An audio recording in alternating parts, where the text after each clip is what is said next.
When Louisiana Representative Mike Johnson was elected Speaker of the House in 2023, his acceptance speech took a surprisingly personal turn.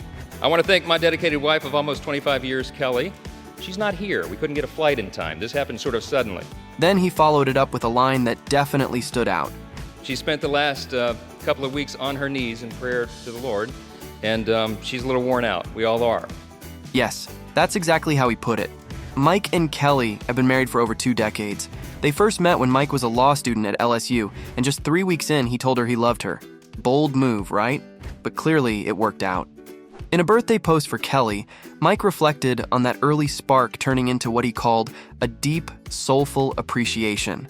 Kindest, sweetest person in the world, and anybody they interview anywhere at any stage of her life will tell you about this lady right here. Aww. The couple tied the knot in a covenant marriage in 1999 when Kelly was 26 and Mike was 27. It's a rare, legally binding commitment that makes divorce much more difficult and is only recognized in 3 states, including their home state of Louisiana.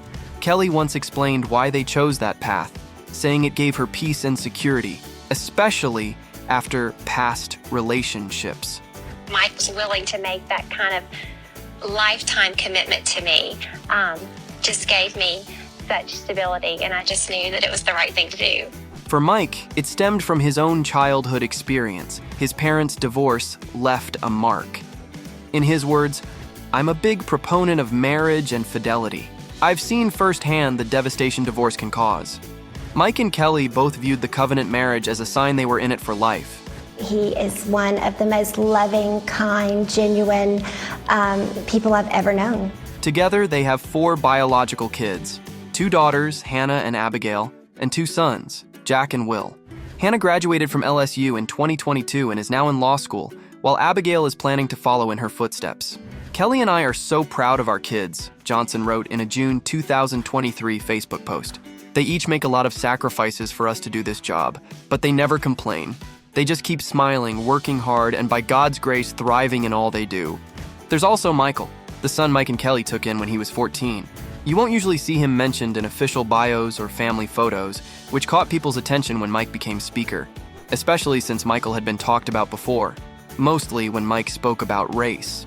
Back in 2019, Johnson testified against slavery reparations and brought up Michael, who is black, to argue against the idea. I have walked with him through discrimination that he's had to endure over the years and the hurdles he's sometimes faced. I know all this because I was with him. After George Floyd's death, he brought up Michael again, saying that his 2 sons, Michael and Jack, face different challenges simply because of their skin color. Jack has an easier path. He just does. Mike even compared their story to The Blind Side, saying, "That was our story, except my Michael was not an NFL prospect. We took him in as our own." That line definitely sparked mixed reactions. So why isn't Michael more visible now? Michael was just 14 and out on the streets and nowhere to go and on a very dangerous path. Michael's grown now. He has his own young family. He turns 36 years old next week, and he's a loving dad to 4 precious children of his own. God's been good to us, and he's a success story. More recently, it was revealed that Michael faced several legal troubles after parting ways with the Johnsons in 2002, including arrests for possession of controlled substances, theft, and other charges. Despite these setbacks, the bond has remained strong. Kelly and I have always seen him as one of our own. Despite any mistakes he's made, we love Michael and are blessed to have him in our family, Johnson shared. Michael agreed, saying, "If the Johnsons hadn't taken me in as a teenager, my life would look very different today. I would probably be in prison or I might not have made it at all." After years of instability, Michael has reportedly turned things around and now works as a certified nurse assistant in California. This picture of a deeply religious, conservative couple raising 4 children has reminded some people of another prominent Republican duo, Senator Marco Rubio and his wife, Janette. My most important job is a husband and a father, and I want to do that job as well as I can. Janette, now 51, was raised in Miami by Colombian immigrant parents. Marco, whose parents came from Cuba, met her when he was 19, and she was just 17 at the West Miami Recreation Center. Yep, high school sweethearts in the making. I was 19 and she was 17. So did you know right away? I did. I'm not sure she did. After 7 years together, their relationship had grown, and Marco was ready to pop the question, at the top of the Empire State Building no less. a scene straight out of a rom-com. New York City has a special meaning for you. Yeah. Because? I got engaged here. Yeah. Why that spot? Because Janette loved Sleepless in Seattle. He proposed on Valentine's Day. Now that's setting the bar high. He tried to incorporate something I liked, Janette once said. So I got her up there, I proposed, and then I was afraid, I don't know why, it was this thing, thought she was gonna drop the ring off the side, so I grabbed the ring back, and then I gave it back to her when we got to the bottom.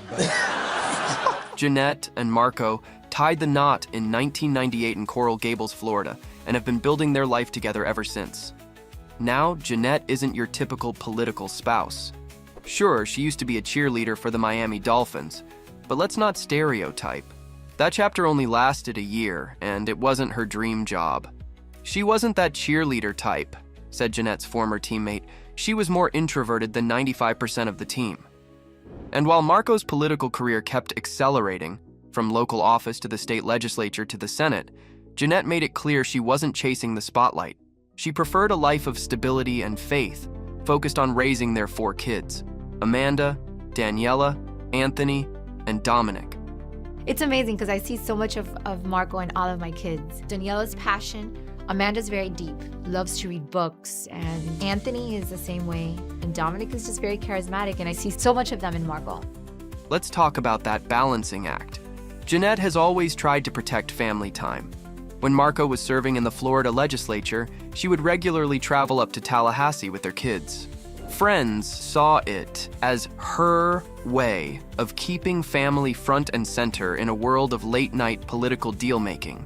Even during his Senate campaign in 2010, Janette made it clear to the team, if he could be home at night, he should be. You know, I think the absence away from home is tough on us. So, what does Janette do now? Mostly, she's focused on family. She attends Bible study, posts heartwarming family moments on Instagram, and keeps politics at arm's length. But that doesn't mean Janette hasn't influenced her husband's views. Far from it. You know, it is what it is. Mrs. Rubio is deeply committed to faith and family values. Over time, those values have shaped Marco's political stances, especially on issues like abortion. Friends say her convictions helped deepen his own. She even took him to a shelter for victims of child SA, which played a role in his decision to co-sponsor legislation to protect them. I'm so proud of him and just what he's been able to accomplish. Janette has also been active in community work, especially around human trafficking. She serves on Florida's statewide Council on Human Trafficking and is involved with Christie's House, a local organization supporting children who've survived abuse and trafficking. Earlier in her career, Janette worked for billionaire Norman Brahman, helping identify philanthropic causes. And no, she's not just sitting on the sidelines. When Marco's political team hit rough waters, some staffers even turned to Janette to help steer the ship. She became a quiet, yet powerful force behind the scenes, a gatekeeper and moral compass. Marco, when he dives into something, when he wants to know about an issue, he's gonna know everything about it. But don't expect to see Mrs. Rubio giving campaign speeches or chasing media attention. She's made her position clear. I'm not pushing myself out there. I need to be with the kids just to give them that balance, she told Politico. And that's pretty much been her approach from the start. We are very blessed. Family's a gift. God has given us such a gift. I cannot be more thankful. So what's the secret to their relationship? According to Marco, it's not just about feelings, it's about commitment. Love isn't just a feeling, he once said. It actually requires you to act on it. It's a sacrificial love. The kind of love that keeps you showing up, even when political life pulls you in every direction.